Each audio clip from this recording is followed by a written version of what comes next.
प्यारे बच्चों एवं मित्रों, आज हम लोग पढ़ेंगे कारगिल युद्ध के बारे में। थोड़ा सा हम आपको पूर्व की बातें हम आपको बता के फिर कारगिल युद्ध शुरुआत करेंगे। हम आपको पहले बता चुके हैं 1971 के युद्ध के बाद जब पाकिस्तान को लगा कि अब ये हमको युद्ध के द्वारा कश्मीर की प्राप्ति नहीं हो सकती और ना ही हमारे ये आका चाइना और अमेरिका हमको दिलवा पाएंगे कश्मीर को, और उसका इतना बुरा हाल हो गया उस युद्ध के बाद। एक तो 65 में बड़ी मुश्किल में ताशकंद समझौते के द्वारा अपनी खोई हुई भूमि को प्राप्त किया। 1971 में बड़ी मुश्किल में अपने 93,000 कैदियों को छुड़वा पाया। तो फिर लगा कि अब ये हमारे मित्रगण हमारे मित्रगण हैं चाइना अमेरिका, ये हमको नहीं दिलवा पाएंगे। इससे अच्छा है कि अब लड़ाई का आफरा छोड़ दिया जाए।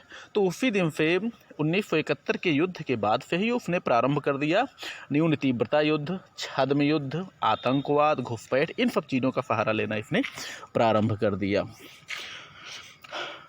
तो 1999 का ये कारगिल युद्ध जो है वो भी उसी घुसपैठ का ही एक परिणाम है। उसी घुसपैठ का ये परिणाम है जिसको हम पार्ट में देख सकते हैं। आप लोग चित्र में आप लोग देख रहे हैं, ये भारत चीन का मैप है, आप देख रहे हैं। ये है हमारी नियंत्रण रेखा जो इस समय ये जो आप जिस पर हम लकीर खींच चुके हैं, ये है नियंत्रण रेखा जिसकी स्थापना भारत पाकिस्तान के प्रथम युद्ध 1947 और 48 में ही इसकी स्थापना हो चुकी थी।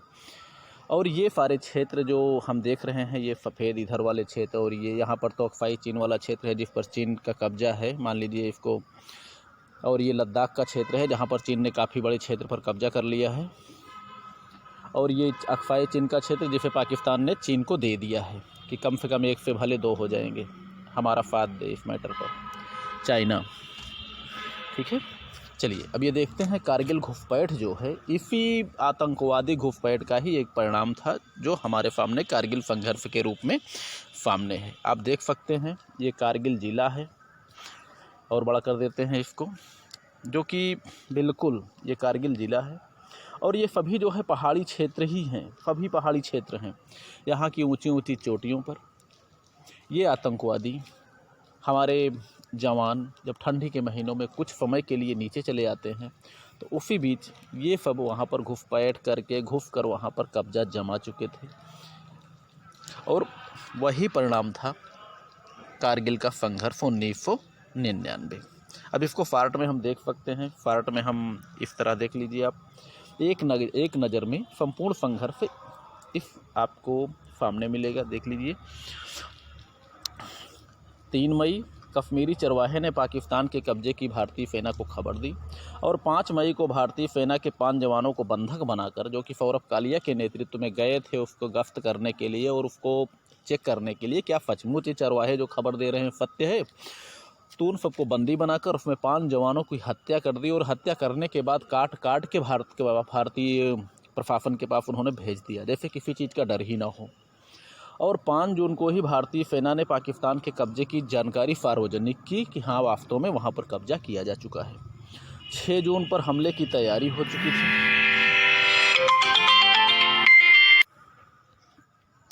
6 जून को हमले की तैयारी प्रारंभ हो गई, और 9 जून को बाल्टिक की 2 चौकियों पर फिर से तिरंगा फहराया गया। 13 जून को द्रास में भारतीय सेना ने तोलोलिंग पोस्ट पर पाकिस्तान को खदेड़ दिया। 29 जून को टाइगर हिल की 2 चोटियों पर भारत ने तिरंगा लहराया, और 2 जुलाई को भारत ने टाइगर हिल पर भी तिरंगा फहरा दिया। और 26 जुलाई को तत्कालीन प्रधानमंत्री हमारे श्री अटल बिहारी वाजपेयी जी ने जीत का ऐलान कर दिया और विजय दिवस के रूप में मनाया जाता है, जो कि ठीक है।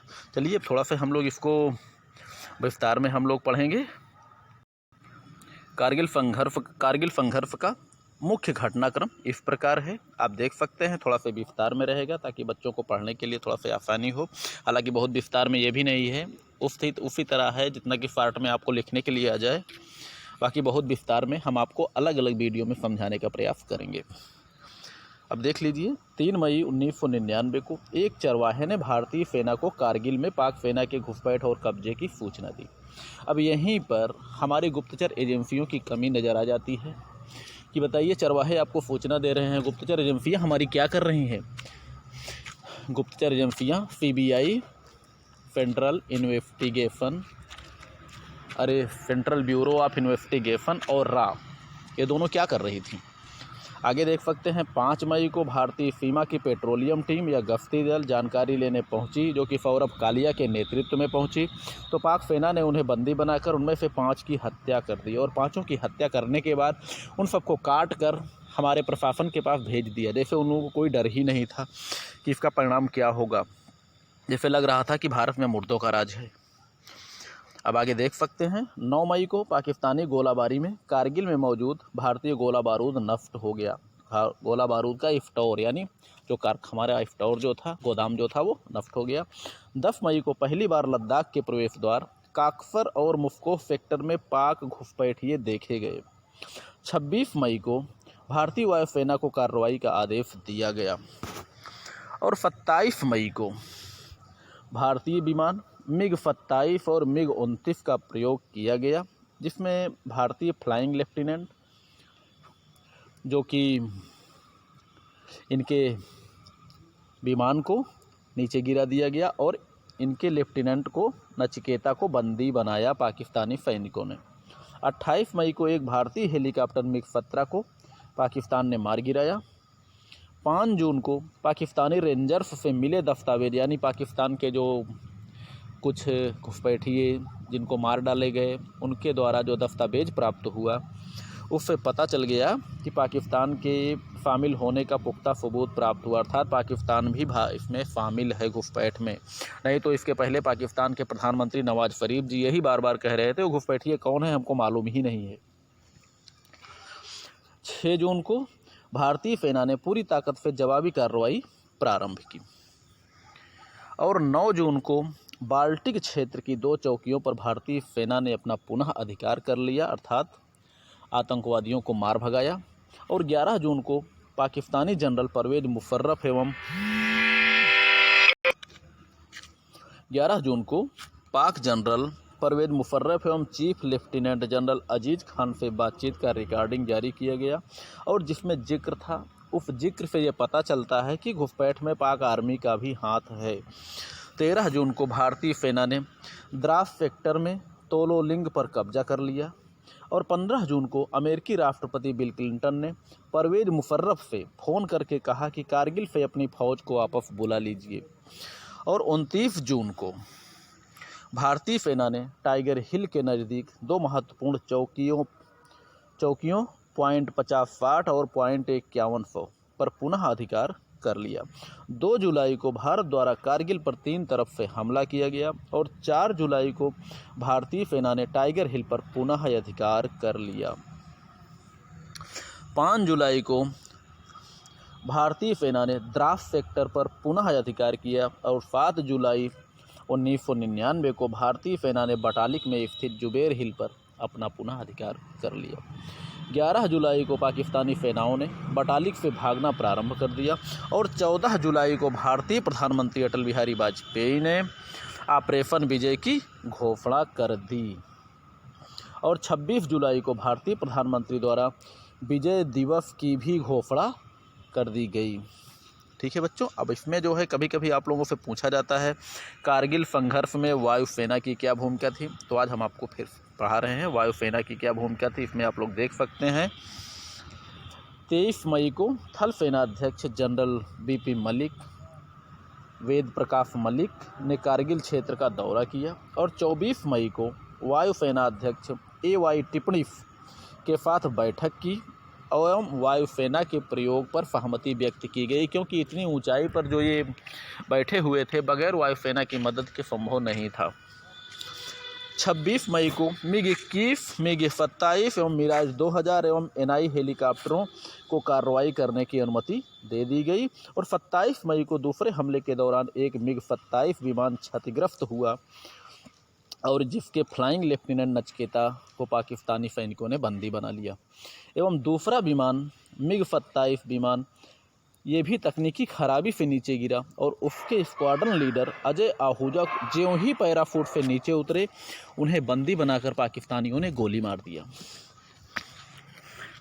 28 और 29 मई को भारतीय वायुसेना ने 45 उड़ानें भरकर तोलोलिंग पहाड़ी पर आतंकवादियों के अड्डे को नष्ट कर दिया और 31 मई को वायुसेना ने अपने दर्जनों महत्वपूर्ण ठिकानों को मुक्त करा लिया।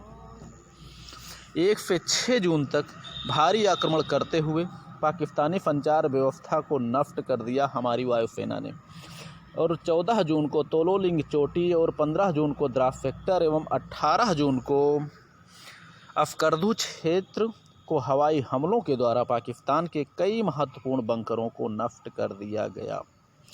और अंतिम जून एवं जुलाई के महीने तक भारतीय सेना की कार्रवाई से पाकिस्तान का मनोबल टूट गया और पाकिस्तानी प्रधानमंत्री नवाज शरीफ ने घुसपैठियों के वापसी की अपील कर दी, क्योंकि उन्हें एहसास हो गया था कि अब भारतीय जो है अपने क्षेत्रों को इनसे छुड़वा लेंगे। कहीं ऐसा ना हो कि उस भी छुड़वाने के धुन में वो और भी आगे बढ़कर चले आएँ, नियंत्रण रेखा पार करके हम उससे नियंत्रण रेखा को पार कर अपने बाकी क्षेत्रों को भी छुड़वा लें।